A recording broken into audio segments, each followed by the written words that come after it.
Hello guys, happy Tuesday sa inyo lahat guys. Kumusta kayo? Kain tayo guys. Kain lang tayo.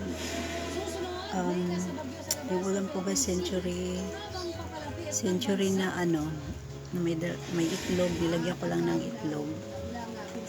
So ito, yan, century na may itlog. Ginisa ko lang ng sibuyas, bawang. Tapos, kanina nga pala guys, hindi na, yung pagkakape ko hindi ko na na-vlog kanina umaga. So, ngayon na lang tanghali guys, na ano, kasi walang time akong tsaka yung CP ko kasi kanina guys, medyo lobat. Ang aking papaya, hindi ako nakapag-vlog guys. Kumusta kayong lahat? Wala na yung bagyong Nando. Lumabas na pala yung Nando kaninang 5 AM lang. So kaya hindi na masyadong ano, umuulan na malakas. Umaambon pa rin, mahina nga lang ang ambon. Mahina na lang yung ulan. So, ayun. Kain tayo. Tanghalian na ako nakapag-video guys ha.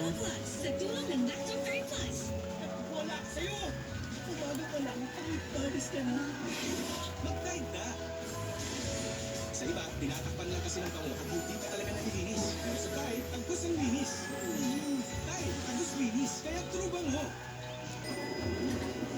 Yung kanin medyo ano, maalsa pala ito. Kunti lang nailagay ko kaninang ano, tubig. Yung nagsaing ako, kaya medyo may tigas pa. Madali ako nalagay ng tubig.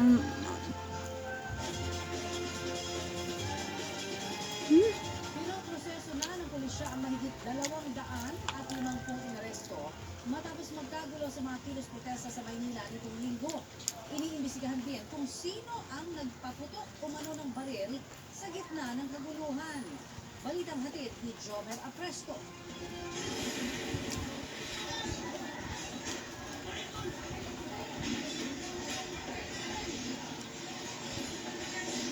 Kuha yan sa tapat ng isang hotel sa Repo Avenue sa Maynila na alas 8 ng gabi nitong linggo. Kita sa video ang isang lalaking nakahudi na pumasok sa hotel habang may hawak na baril. Kasabay niya natakbuhan ng ilang tao sa lugar.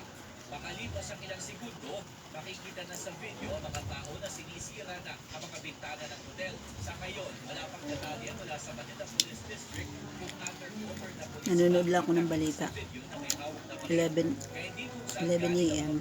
Balita na sa ano, JTV.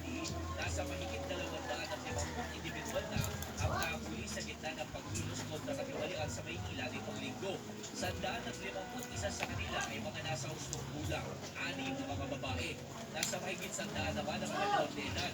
24 ang itinuturing na child at risk o yung mga nasa 15 years